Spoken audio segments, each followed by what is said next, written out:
this is me, Jyotika Bedi, founder of Happiness is Love. Did you know that self-awareness and setting boundaries with love is a superpower? We at Happiness is Love are very, very happy to share with you how to do this. And I'm sure you're curious to know what are the tools, what are the techniques.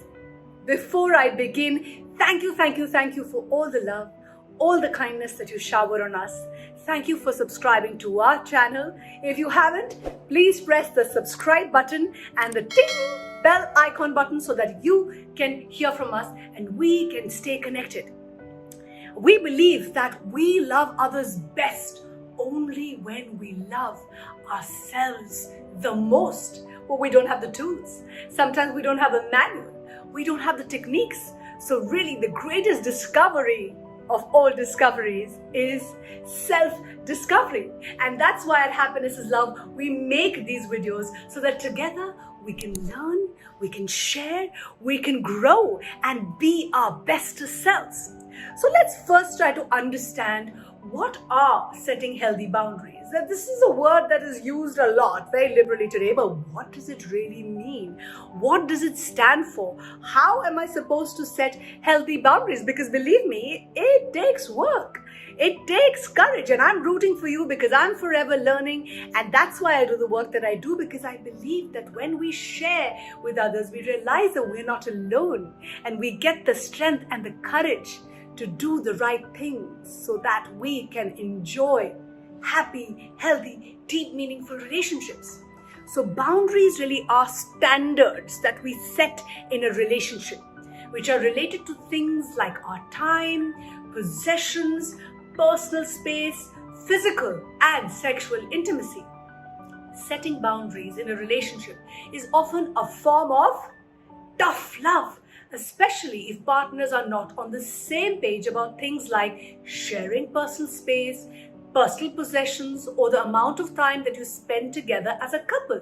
So standing up for yourself, for your boundaries, saying things like, again calmly, lovingly and respectfully, Sandeep, I need some time and I need space for myself, may feel harsh or unloving to you, but it is quite the opposite.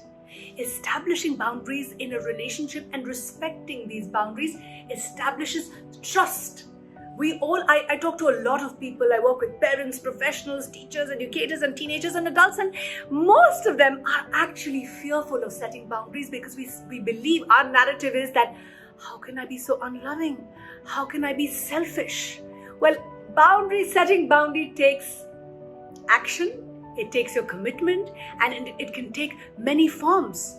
They can range from rigid and strict to appearing almost non-existent. If you have more rigid boundaries, you might keep others at a distance. Well, I have few rigid boundaries where I like to keep my circle very small. I'm very, very selective about the people that I choose to spend my time with, because I believe your energy is your currency. And that's why choose wisely. Some rigid boundaries may look like you seem detached even with intimate partners. You have only few close relationships. You avoid close relationships. If you have more loose or sort of open boundaries, you might get too involved with others' problems. You find it difficult to say no to others' requests. This is universal. You overshare personal information with others. You seek to please others because of the fear of rejection. While a person with healthy boundaries really understands that making their expectations clear helps in two ways. It establishes what behavior you will accept from other people, and it establishes what behavior other people can expect from you. This is so important. If you have healthy boundaries, you might share personal information appropriately, not too much or too little.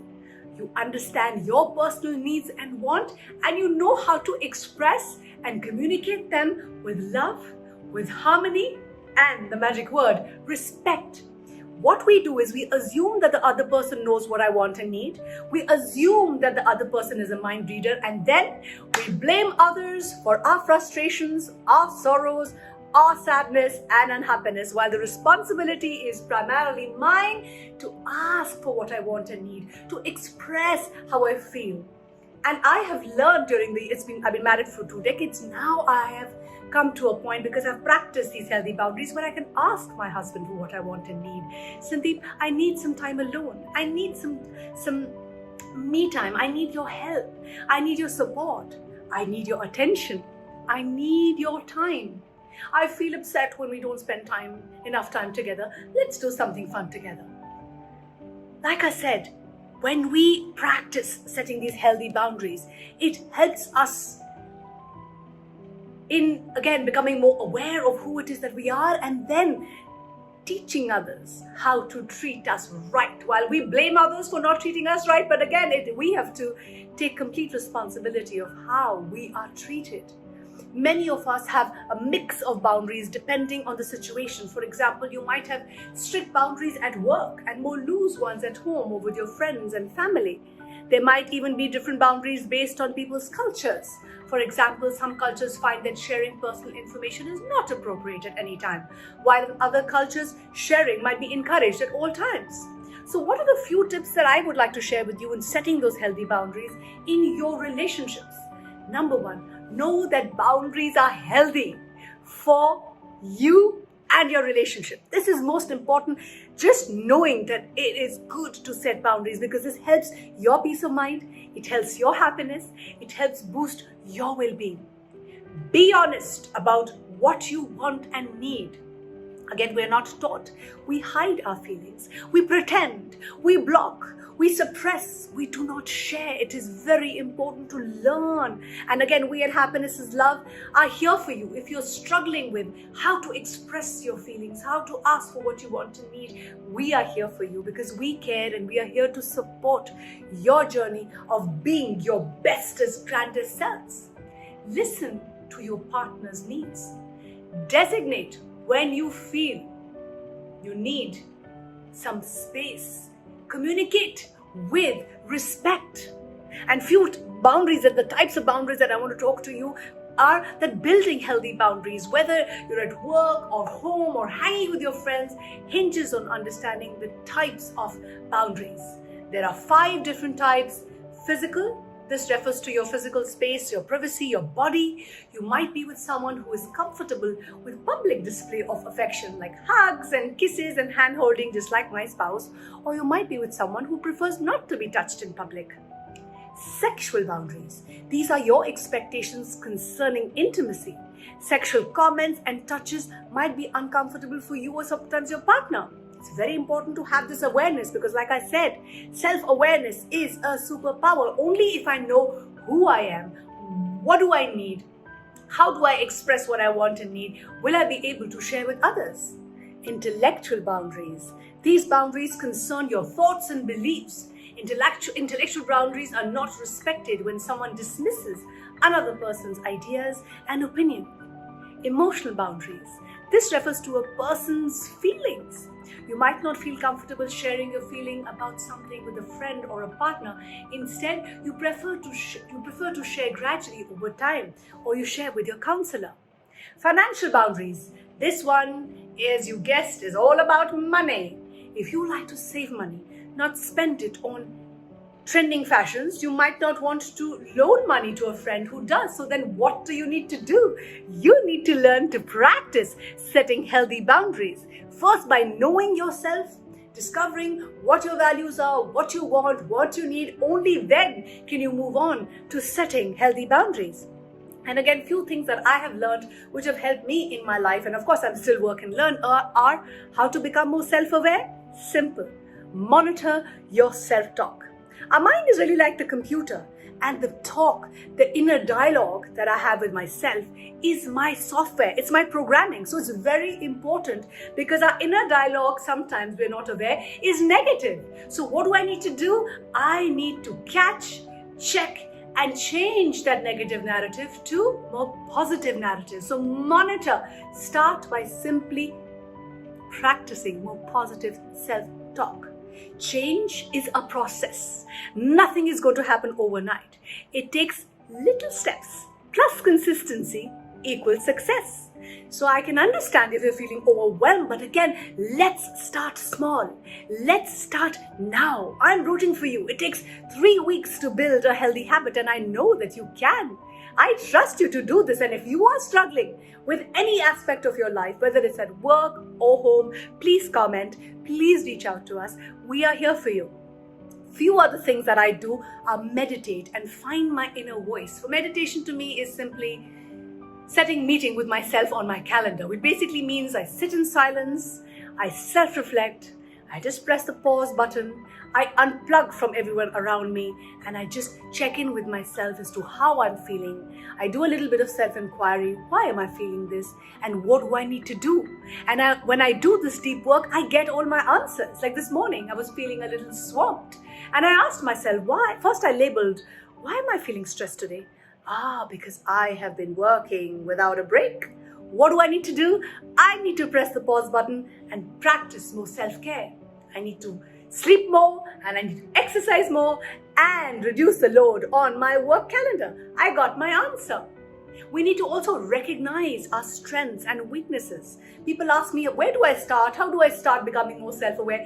Begin with finding and discovering your strengths. Because once you know your strengths, you can lead with them, you can own them, you can put them to use and thank the Lord for them. Because we all have strengths, we all have talents. So it's very important to focus on my strengths and focus on managing my weaknesses. What we do is we focus all our attention on our weakness and we forget to pat ourselves on the back and forget to put our strengths to use so that we can help others. Also, know your triggers. Do the deep work of finding what are your triggers and observe yourself in action with others. I was a recovering people pleaser. I remember when I believed that my worth was based on how comfortable I could make other people feel. Your worth as a human does not lie in how comfortable you will make everyone feel, because believe me, the sooner you realize, the better it is that you cannot please everyone all the time. And we think that, doesn't this make me selfish to care about how other feels? But the point is, first or am I a bad person? I have to first fuel my cup. You cannot pour from an empty cup. If I am not able to take care of myself and give myself that love that I freely give others, I will not be able to set healthy boundaries. And people often ask me, doesn't it make me selfish to again constantly care about how I feel? Doesn't make me a bad person to say no to someone who's asking for help? What if they get mad at me for bringing up how this makes me feel? These are some of our thoughts, our self-limiting thoughts and beliefs that hold us back. Although it does not make us selfish or bad to honor ourselves, we can have a hard time believing that, and I understand that. We lie to ourselves because the truth feels so scary. If my worth is not based on how comfortable I make everyone, what is my worth all about? Who am I if I'm not the helper or the peacemaker? Please understand, help others when they need help, and you also need to ask for help when you need it. Sometimes when I'm feeling swamped and overwhelmed, I just let my family know, I'm so sorry, I cannot help you right now. I'm so sorry, I'll not be able to do this for you. Can you please reach out to XYZ because I am feeling very swamped. It's very simple. You don't have to say much. All you need to do is just honestly express how you're feeling. I'm so sorry, I would have loved to help you. However, I'm just feeling too tired right now. I'm feeling exhausted. I just don't have the energy or the time right now. Can you, and then give them an alternative, can you please reach out to an XYZ person who will be able to help you? You are guilt-free because again, you cannot always be available. You need to first take care of yourself as well. And everyone who triggers you, believe me, is an opportunity for your growth. I've had few moments over the past week where I have been very triggered. I wanted to tell myself that it's really the other person who's the bad person. But in reality, it's just showing me something internally that I have not worked on. So instead of running away from parts of yourself that need fixing and being too focused on trying to fix your partner, your children, your co-workers, these are moments of test of your practice of whatever you've learned. The fact that you're seeing this video is because you care about your learning and development. You are committed to change. Will I respond with love or fight with ego? In my opinion, we should really give thanks for things that trigger us because they are a part of our growth and our development. Thank you for liking, sharing, and sending us so much love. If you have any questions, please comment below. We will reach out to you. Until then, keep smiling, keep shining, and keep practicing all the tools and techniques. Even if not all, let's start small. Start with one. Maybe you need to just learn how to say no. Maybe you need to start telling your partner, I need some me time. Or letting your children know, I'm so sorry, I won't be able to help you with the assignment. Or letting a co-worker know, I need help. Whatever it is, you start small. Small steps plus consistency equals success. You can do this.